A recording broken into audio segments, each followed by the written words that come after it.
3, 2, 1. Liftoff. Welcome back to the Ketamine Startup Podcast. I'm Kimberly Chan Ko, and along with my partner, Dr. Sam Ko, we've helped licensed medical professionals across the United States open up their own ketamine infusion therapy practice.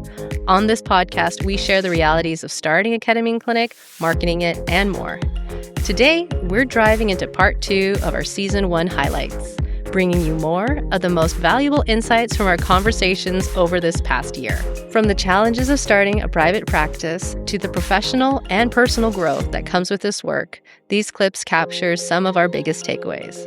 If you're new to the show, we got links in the show notes so you can check out the full episodes that these excerpts came from. Let's get started and dive in. This clip is from episode 15, Military Precision and Mental Health, a journey into ketamine entrepreneurship with Dr. Will Bianchi. For you and that specific challenge, how did you get better at IVs? So that's a great question. It's funny, right? Because we go through medical training as students. You might do an IV or two, residents. Yeah, but you're practicing very big things that go into necks or groins to resuscitate people. Even some of my combat training, it was focused on just a very different scenario where you're not trying to do something that's very nuanced and making it comfortable for the patient and not very anxiety provoking. That's not always the frame of reference in a trauma bay. So I was honest with myself and I chatted with my wife and I was like, hey, I think I'm pretty out of practice with these. And she said, why don't you just go to shift and tell your nurses that you want to just start every single IV that shift. And I was like, that's ridiculous. No. But I did. It was very humbling. And they thought it was just so funny. I was going to go in and they were going to watch me place all the IVs. And I just told them it was, for practice. But you learn a tremendous amount by doing it on patients that might not be super, super sick. As ER docs were asked to do them with an ultrasound on really sick patients, which are inherently difficult. But with a little bit of practice on patients that aren't necessarily acutely ill, you learn a ton. And a lot of nuance just even about the IV itself. We have at the shop I work at as an ER doctor and also now in our clinic, you get the bloodless IVs, the auto guards that have that nice little plug.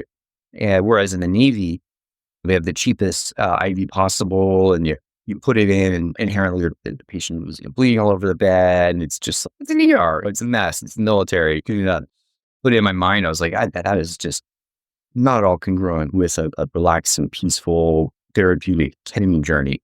Yeah, just practice and then bringing it into the clinic. But still, there's, like you touched on, there's something different about working on your own ship. This clip is from episode 16, Air Force to Frontline Psychiatry, an entrepreneurial journey with Scarlett Mulligan. I knew that I've had other businesses in my life and I wanted another business, and healthcare felt very intimidating to me. There was some fear associated with going out on my own.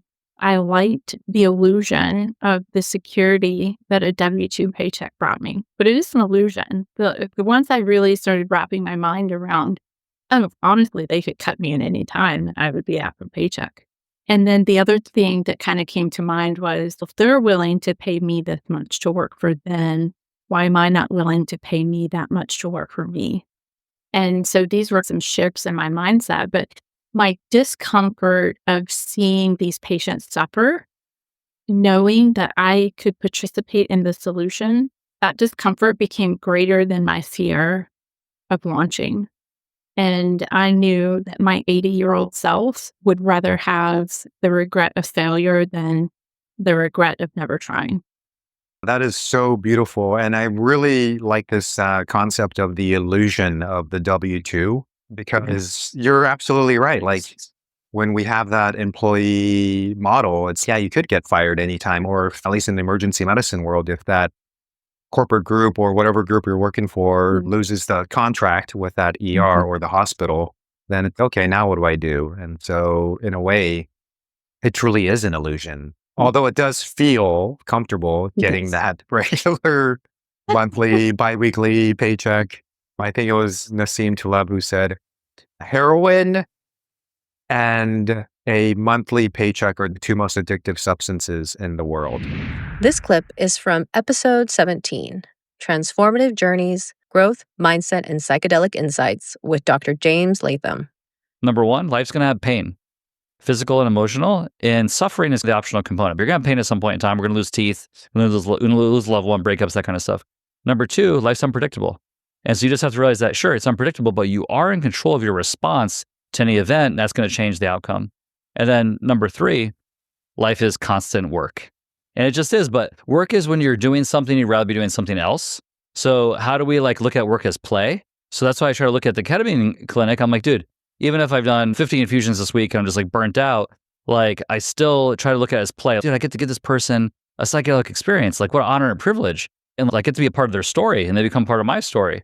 And so just remember, you 10 years ago would have killed to be here. The one that wanted to get into med school and wanted this so bad. So draw upon that prior energy and that drive that you had. For one of those doctors out there that are feeling burnt out, remember before you got into med school, how bad you wanted it. Yeah. And then you got it. And so go back and tap into that version of you, because that old you would be like, dude, suck it up, come on. Yeah, totally. Sometimes I'll wear the white coat. I'm like, man, yeah, when I was in college, pre-med, hoping to get an interview and waiting, I'm on the wait list. Am I actually going to get in? Yeah, this is what we wanted. And now we have it. Yep. And having, again, going back to the gratitude, it's tapping into that older self or the younger self. So that's so important. They say, careful what you wish for, you might just get it. Yeah, true. And then we got it. But we don't have call anymore. There's no nights, weekends, holidays. But we allow ourselves, we're trying to get more vacations amongst us, because we understand, me and my partners, mental health is crucial, so we need to practice what we preach. Sure. So we used to work Saturdays for 2 years. And then we stopped doing Saturdays this past year. And I was like, I don't think it's going to affect business that much, honestly. I think that we can cut out the Saturdays. We all get that break every 5 days max in a row. You have to pour into your cup. So yeah, please, everyone out there, do that so that you can pour out into your patients and the community around you. This clip is from episode 19, Ego Death, Ketamine, and Matthew Perry, a conversation with Dr. Carl Bonnet. Yesterday I was talking to one of our patients. He's a Marine Corps veteran, a combat veteran. He's been through he was a real deal. This guy was a real door kicker and in kind of a bad headspace. And he did his third session, and he was kind of scared. He was just the first few sessions, he was sort of reaching out to grab things and have this imagery of him as a child. And his third one, he was terrified. I wasn't there. I was talking to our staff who were at the clinic, and he had reported that he had emptiness. There was nothing but emptiness in his mind. And he was just like, oh my gosh, what do I do with this? And then, luckily my team worked with him and said, look, this is what we want to do. We want to wipe this clean. You now have emptiness. It's like you walked into your garage and all of a sudden all that stuff is gone, all the junk and the whatever. So work with it. And that was huge. That made a huge difference for him. So I can't imagine just getting injected with ketamine in your backyard or whatever, and just at your own, basically PRN, treating as a PRN medication. But is that what you found? With regards to the integration and that just context that you have to give this in? Yeah, and also you bring up something really important, which is preparation, right? Letting the person know that this is what they may experience. And, going back to your patient who had a clear mind, I think about Buddhism, for example, when people are in these long, deep meditations, that's kind of their goal, is to have no mind. And if someone is not anticipating or aware that this could potentially occur during the infusion, I imagine it can be quite scary. They've done some studies where they took healthy volunteers and they put them on EEGs, which are electroencephalogram, patterns of the brain. And what they found were that patients who were receiving intravenous ketamine, or just ketamine in general, they actually started entering the same exact brainwave physiology as long-term meditators who had been doing it for 10, 20 years. So in a way, that patient who experienced this, state of no mind, or, someone may call it a state of Satori or Zen, that can be useful because, the mind is a great tool, but also it can be a terrible master. Mm-hmm. And we want to use the mind, not necessarily be the tool for the mind. This clip is from episode 20, Unlocking Transformation, Exploring Setting, and Integration in Ketamine Therapy. You're going to do the basics of creating a beautiful space. We know you're going to do that. But I think what's the most important is to be you, fully present and available for the patient. Most patients, they are already used to, and you could probably relate to this when you go and see somebody for your own health, they're a little bit rushed, or maybe they're checked out, or they're burned out, and you can kind of feel that they're dealing with their own stuff. So kind of checking that at the door, being present, holding space, be that safe container for them is going to be as important. I'd say even more important than having this beautiful spa, like gorgeous clinic. If they know that when they're sitting in that chair opposite of you, when you're helping them get ready and get settled in before the infusion, they know and they can feel safe and they know you're going to be there, that goes so far. And I want to kind of highlight the word safe because that's one of the key ingredients is the patient wants to feel safe when they're undergoing ketamine therapy because they're kind of in a vulnerable state. Not kind of, they definitely are in a vulnerable state. Their eyes are closed. They're, getting this medication that's going to put them in a non-ordinary state of consciousness. Like this safety and how the patient perceives that safety from you will play a crucial role. And one of the things that we do is the vital sign monitoring. And that's what we recommend is, in a way, it makes the patient feel safe. Like I have a lot of patients report to me, oh, because I knew you were there, because I knew that my vital signs were being monitored, I knew my oxygen level was being monitored, I felt safe. And that really plays a pretty integral role in the setting that you can personally provide. This clip is from episode 21, From Anesthesia to Empathy, Pioneering Ketamine Therapy in Brazil with Dr. Tiago Gil. I don't offer ketamine. I offer quality of life. I offer treatment, but the treatment is not the end point. The end of point is quality of life. It's getting better. Is having your mother back. Is having your kid back. What I'm offering is this. Ketamine is a way to achieve this. Ketamine is the best way that I know to achieve a recovery from depression, suicidality, bipolar disorder, pain. So what I'm offering is quality of life. And the way I'm offering it today is with ketamine. So if tomorrow you have a better ketamine, if you have a better treatment, if you have something that tops ketamine, I will be doing this. I will not be stuck to ketamine because I'm not offering ketamine as a commodity, as a product, as something that I can buy and sell. I'm offering a treatment and a treatment that includes ketamine, but ketamine is not even the main purpose. The main purpose is quality of life. So my endpoint is quality of life. It's totally different from what I do in OR. OR, I'm having a system that I don't talk to it during the procedure, that I just need to put the system back up again. So there is a person inside there that can get back in habitat, use this receptacle to be there again. That's how things are. So we don't talk to them. And on ketamine, I'm worried about their future. I'm worried about their well-being. I'm worried about how to make the person live again. It's totally different, completely different way of seeing things and running things. So it's not a product. And I think that's where most of entrepreneurs, and as we were saying with another physiologist the other day, you're interviewing her, that's where they fail. They see ketamine as a product, as an end on itself. If you tuned in to our episode today, chances are you're curious about the ins and outs of starting up a ketamine clinic. It's an exciting field, but let's face it, the journey from idea to actually opening day can be quite daunting. That's why we've created something special for you. Think of it as your personal roadmap, a free downloadable checklist that lays out the essential steps you need to consider when starting up your ketamine clinic. This checklist is designed to help you avoid common pitfalls and launch your trajectory to success. So how can you get your hands on this checklist? Simple. Just visit www.ketaminestartup.com/checklist and grab your free copy today. We've made it easy and accessible because we believe in supporting our community with a valuable resource. ketaminestartup.com/checklist. All right, let's get back to our discussion. Stay tuned and don't forget to download your free checklist during or after the podcast. This clip is from episode 22, Opening a Ketamine Clinic, an unconventional path for emergency physicians. You're probably curious, well, this is really fascinating. How do I even get started? I would say ignoring everything and just putting the how aside. The most important thing is your why. Why are you doing this?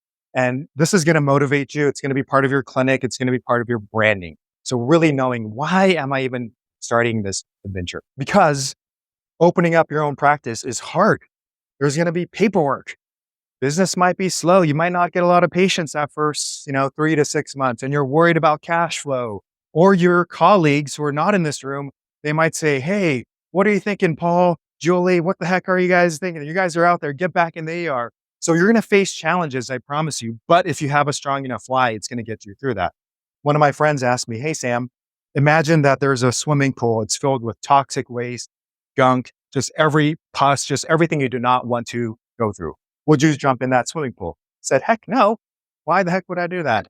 And then he asked me, well, what if it was your daughter or your son or your loved one on the other end of that swimming pool? Would you be willing to jump in there? And of course, the answer is yes. This is the why, the purpose, the motivation. Now, with ketamine use, it is not covered by insurance, meaning it's cash pay. So some people may think about ketamine clinics and just say, hey, man, I'm just going to go make a bunch of money. It's going to be so easy. But I want to for full disclosure, it's challenging because there's no clocking in and clocking out. When I worked in the ER, go to my shift at 12 p.m. and at 8 p.m. and be done, and I would be free from it unless I'm thinking about, should I have CT scan that patient? But it's not like that. The ketamine clinic is going to be constantly on your mind. It's like having a newborn. And from the financial perspective, you can actually probably make more just working full-time emergency medicine. Because those hours that you're thinking about marketing and HR and staffing, like that is not compensated time. And when you're ordering gauze and syringes, like that's all uncompensated. So don't do it for the money is the bottom line. This clip is from episode 23, Mastering Clinic Compliance, Insights with retired DEA agent Dennis Wishern. The difference between drug destruction and drug wasting, okay? They're actually, this is a perfect example that, as you mentioned, Sam, it's like these freaking regs will confuse a person, okay? And it's like, who writes this stuff? But anyway, drug destruction, when you destroy drugs, and now an example that would be expired meds. Let's say you drop the vial on the floor and you broke it. You want to record that destruction on a DEA 41 form. And if, let's say you don't have a form, write yourself an email and get the form later or whatever, but that'll help that adjust your inventory to match up. When you waste, and a perfect example of this, because with the ketamine clinics I work with, sometimes there isn't that much wasting, and sometimes there is. If my information's right, an ophthalmologist might waste on every patient. So for instance, with the ophthalmology group I've worked with in the past, they're using fentanyl and Versed while they're doing it. And there's a standard dose, but sometimes they won't use the entire dose in that syringe. So it seems like in those instances, they're wasting on every patient. You don't need the DA 41 form. You just need to document that with the amount on your own form. And again, I'm going back 50 years and I'm guessing, but I think the intent by the lawmakers were, it's like, hey, they don't want you filling out a 41 form when you're doing daily wasting on a patient. So create your own record, and there's a simpler way to do it, and then document it that way. You just need to, the amount and who witnessed the wasting. That's really all you need. But that is a confusing one. This clip is from episode 24, 13 Best Practices for Ketamine Therapy Clinics. We call them vital for a reason, right? They are vital signs. They're important. And keeping track of that is crucial. I know one of the ideas that we have is ketamine does not create respiratory depression. That's kind of like a long-standing rule. And most of the times that is true. It doesn't. But at certain doses and for certain patients, it can create slower respirations, which in turn creates hypoxia. If I wasn't keeping track of their pulse oximetry, then they might, have a drop in their O2 and it would make a difference. When we're in med school residency, I remember my attendings would always ask, hey, Sam, if you order that test, will it make a difference? Right? If you order that CBC, CMP, troponin, BNP, et cetera, like, is it going to make a difference and impact? So applying that same question to the vital signs, would a vital sign make a difference in the treatment of patients? So for example, if someone's BP shoots up to 220 over 120, right? And they were normal before you started, is that going to make a difference in the way you treat them? Yes, of course. You might add a little bit of IV labetalol, or you may even pause the infusion. So If their O2 drops, is that going to make an impact? Yeah, you might put a little nasal cannula oxygen. If they go into AFib with RVR, is that going to make an impact because you've been seeing it on the cardiac rhythm? Will that change what you do? Yes. So to answer the question, yeah, we think it's crucial to keep an eye on the vital signs because it can make an impact. The other nice thing is when I'm watching their vital signs, one of the things I do is I do blood pressure checks every 10, 15 minutes. And it actually is useful to me because when I see their blood pressure go up, I know that the ketamine is going and it's creating a physiological response. And that will allow me to titrate the dose for the subsequent sessions or even add in a little bit of ketamine. So because ketamine is a sympathomimetic, I do want it to increase the heart rate a little bit, increase the systolic or diastolic, increase the pulse a little bit. If I do not see those vital sign changes, then I know that I need to add in a little bit more ketamine, either during the infusion or for their subsequent infusion. So it does make an impact. We think it's really crucial. I know some clinics don't keep track of vital signs and they have a rationalization for why. But I think one of the best practices is to do continuous vital sign monitoring and keeping a really close eye on this. This clip is from episode 25, Breaking the Stigma, Ketamine, Forgiveness, and Mental Health with Dr. Mel Herbert. If you're already at the point where you're feeling burnout, then do all the things that we all say to do. So eat well, be careful what you drink. Emergency medicine, alcohol, it's a terrible drug. It's great socially, but it is a short half-life and it makes you feel better for 5 minutes and then makes your depression worse the next day.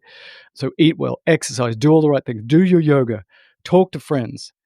And if that's not working, step it up, get a therapist. If that's not working, now let's think about some pharmacological interventions. If that's not working, let's think about novel therapies like ketamine, psilocybin, other things. There's a big list. Don't be afraid to go down the list because we need you to do this job. I mean, selfishly, we need you. If we burn out all the emergency physicians, we're screwed. We need you at the front lines. And so our job is to make sure you stay there. Now, one of my other big things, and I've said this my entire career, is that I think emergency medicine should not be a full-time job. It's too hard. You need to, I see these groups where they've got their docs doing 20 shifts a month. I'm like, that is not possible. No normal human can. We all know that random doc who just loves it, who can work 25 shifts a month and they're good. That is the exception that proves the rule. This is a very difficult job. And one of the things you need to do is have a lot of time because we're doing all this stress and then we're effing up our circadian rhythms and doing days and nights. And that alone will make you depressed and is the cardiovascular equivalent of 2 packs a day. So try and reduce the number of shifts and get your mental health in line and go down the list if it's not working. But take time off. Going night, day, it's like, no wonder we're stressed. Just that physiological stress alone is ridiculous. This clip is from episode 26, Top 10 Ways to Fail as a Ketamine Clinic and How to Avoid Them. But maybe over time, you're just getting tired because it's a lot of work. We talk about our clinic every day, anytime, holidays, trips, on vacations, we are working on our clinic. It's a lot. And for some folks, eventually the right amount of money comes around that somebody offers. But for most of these clinics, it's not like they're just going to pay you and then you leave, right? Then you're going to be drinking Mai Tais on a beach all day. No, you're going to be actually still working there. Perhaps you'll be more of a figurehead or you're still manning the clinic because the patients know you and you've lost your autonomy. And now you're being told how you are supposed to run the clinic or the patient's slow. And you liked it being slower because you were all aboard about the psychedelic experience, the set and setting, but now things have changed. And we've seen some folks become very unhappy being in that type of position. We've seen other people bounce back. And so I think it may not be necessarily a business failure, but it could be a failure for the practitioner as an individual. That's my take on this one.